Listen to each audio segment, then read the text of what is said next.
heart no longer resists. The days had passed in a strange, almost dreamlike blur.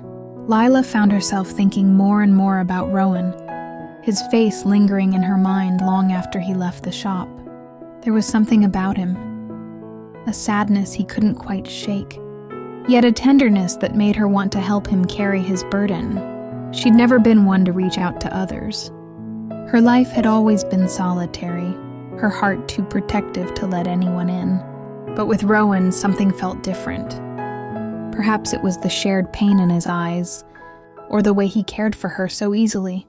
Even when his own heart was clearly in turmoil, she had been lost in thought, arranging a new batch of flowers. When the door chimed, Rowan, of course, his usual hesitant smile greeted her, though it was tinged with something darker today. He looked worn, his eyes puffy as though he hadn't slept much. "Hey," he greeted softly, rubbing the back of his neck. I don't know if you have time, but I wanted to talk." Lila glanced up, nodding. "Of course. Have a seat." She gestured to the same chair where he had sat the other day. Rowan sat, his posture slumped, as if the weight of the world was pressing down on him. "I made a decision," he began, his voice quiet. "I ended things with her. With Rachel." Lila's breath caught slightly, though she didn't let her expression change. She wasn't sure why hearing that made her heart skip a beat, but it did.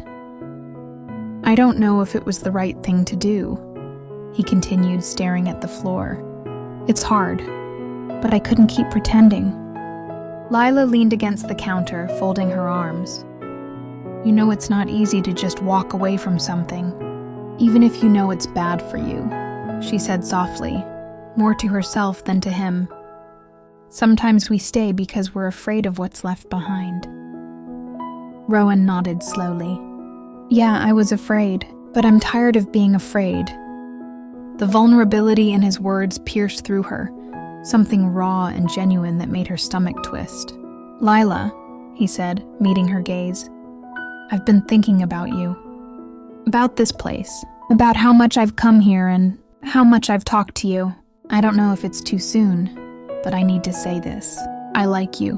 I like talking to you, and Lila held up a hand, cutting him off. "Rowan, you don't have to say anything. You just ended a relationship. Don't make any decisions right now." Rowan hesitated, his eyes searching hers for a moment before he gave a short nod. "I get it. I don't want to rush things either, but I couldn't leave here today without telling you how I feel." Lila let out a breath she didn't realize she'd been holding. She turned away from him for a moment, her heart pounding in her chest. She had spent so much time building walls around herself, walls that were only now beginning to crack. "I don't know if I'm the right person for you, Rowan," she said, her voice low. "I don't trust easily. I've seen what happens when you open up to people and they leave." Rowan stood, slowly crossing the distance between them. "I'm not asking you to trust me right away," he said gently. "But I don't want to run away from something that could be good." "Not again." Lila's eyes softened. She felt a warmth rising in her chest, a warmth that she wasn't sure how to deal with. Her fingers trembled slightly as she reached for a camellia bloom, its delicate petals pale pink and soft. "The camellia," she said, her voice barely above a whisper. "It's about faithfulness, devotion." Rowan glanced at the flower in her hand, then back at her. "I don't know if I can promise anything, Lila, but I'm here. I want to be here, for you." Lila swallowed hard. Her heart thudded loudly in her chest. "I'm scared, Rowan. I'm scared of getting hurt again." He took a step closer. "I get that. But I'll be patient. I'll wait, as long as it takes." Lila looked down at the camellia in her hand, her thoughts swirling. There was a part of her that wanted to pull away, to shut him out before she got too attached. But another part of her, the part she rarely let show, was hoping that this time the love would be real. "I'll think about it," she said softly, though her voice was shaky. Rowan smiled, the most genuine smile she had seen from him yet. "That's all I can ask for." He lingered for a moment longer before turning to leave. As the door chimed behind him, Lila stood still, her hand still holding the camellia.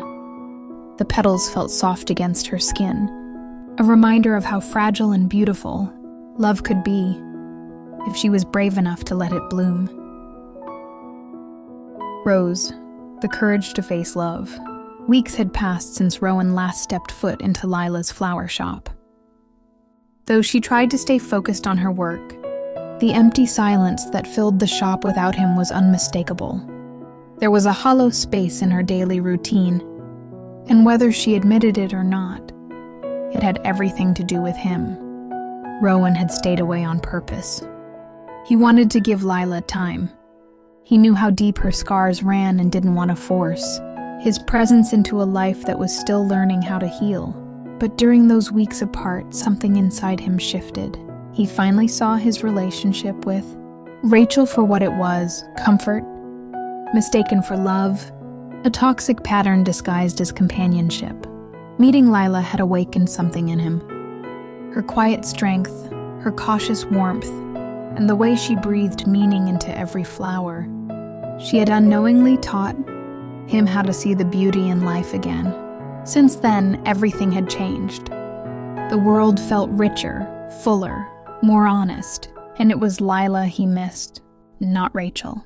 In those weeks apart, it wasn't his girlfriend Rowan missed, it was Lila. He missed her presence, her smile, the way she talked about flowers. There was something deeper between them, something more real and honest than anything he had ever experienced. That realization hit him one morning as he stared at a blank notebook, meant for garden sketches he hadn't touched in days. He didn't miss the woman he'd spent years with. He missed Lila's blunt remarks, her distant but meaningful glances, her hands arranging petals with quiet devotion. It was Lila who had made him feel something real. Rowan finally decided to return. Even if Lila hadn't given him a chance yet, he knew this was a step he had to take. He had given things enough thought. Now he was ready to face her, to speak his heart and take the leap toward the love he'd been avoiding.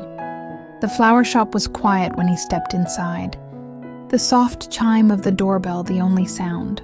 Lila was arranging a bouquet at the table, and when she heard footsteps, she turned around.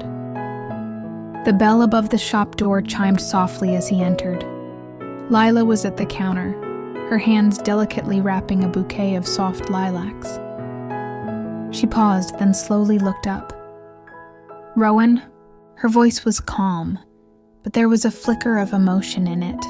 He nodded, nervous despite rehearsing this moment over and over. "Hi, Lila. I thought it was time." She looked at him with that familiar guarded stare. "It's been a while. What brings you back?"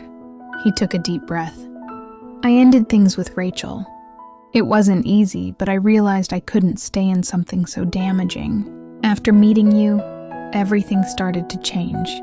I saw how unhealthy things were between us. You made me see what real beauty, real meaning looks like.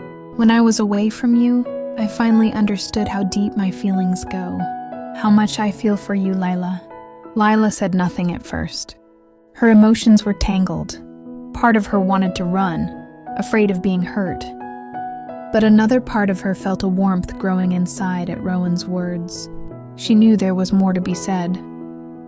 I don't know what to say," Lila said softly, her hands clutching the flowers on the table. "I've always thought love only led to pain. But I can't deny what I feel." Rowan stepped closer, his gaze steady and full of meaning. "Lila, I don't want you to think I came here expecting anything from you. I've waited long enough to say this. While I was away, I didn't miss Rachel. I missed you. I missed how you made life feel more alive. You gave me a reason to believe that love still exists, that it can be real, that it can be ours." Lila's eyes glistened. She didn't know how to explain what she felt, but something tethered her to this moment, to him. Maybe love wasn't what she had always imagined.